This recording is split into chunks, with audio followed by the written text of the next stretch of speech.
సరే ఈరోజు కేంద్ర ప్రభుత్వం యొక్క వైఖరికి నిరసనగా స్టీల్ ప్లాంట్ సిఐటి ఆధ్వర్యంలో ఈ యొక్క డిజిన్వెస్ట్మెంట్కి వ్యతిరేకంగా ఈ ధర్నా కార్యక్రమం అనేది నిర్వహించడం అనేది జరిగింది.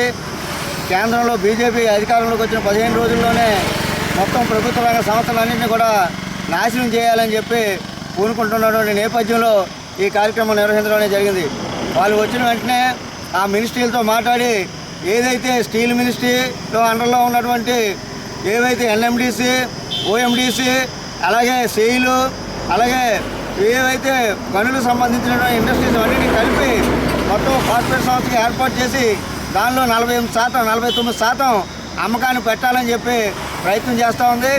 అయితే దానిలో భాగంగానే విశాఖపట్నం స్టీల్ ప్లాంట్కి ఇప్పటివరకు కూడా ఒక షేరు అమ్మనీయకుండా ఇక్కడ కార్మిక వర్గం అంతా కూడా అడ్డుకుంటున్న నేపథ్యంలో ఇనీషియల్ పబ్లిక్ ఇష్యూ అని చెప్పి పబ్లిక్ ఆఫర్ అని చెప్పి 10%తో స్టార్ట్ చేయాలని చెప్పి కూడా చూస్తూ ఉంది. ఈ స్టీల్ ప్లాంట్ ఎవరో దయాదాక్షిణ్య కటాక్ష వేషణాలతో రాలేదు. మొత్తం ఈ రాష్ట్ర ప్రజానీకం అంతా కూడా ఊర్తిని లేచి ఈ ప్లాంట్ను తెచ్చుకోవడం అనేది జరిగింది. 31 మంది ప్రాణత్యాగం చేశారు, 32 మంది ప్రాణత్యాగం చేశారు, వందలాది మంది ఈ ప్లాంట్ కన్స్ట్రక్షన్లో చనిపోవడం అనేది జరిగింది.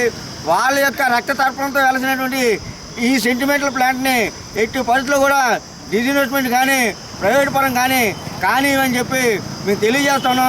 అవసరమైతే పార్టీల మీద ఒత్తిడి తీసుకొచ్చి ఈ ప్లాంట్ని కాపాడుకునే దానికి మేము పోరాట పదాన్ని పయనిస్తామని చెప్పి కార్మిక వర్గానికి పిలుపునిస్తా ఉన్నాం.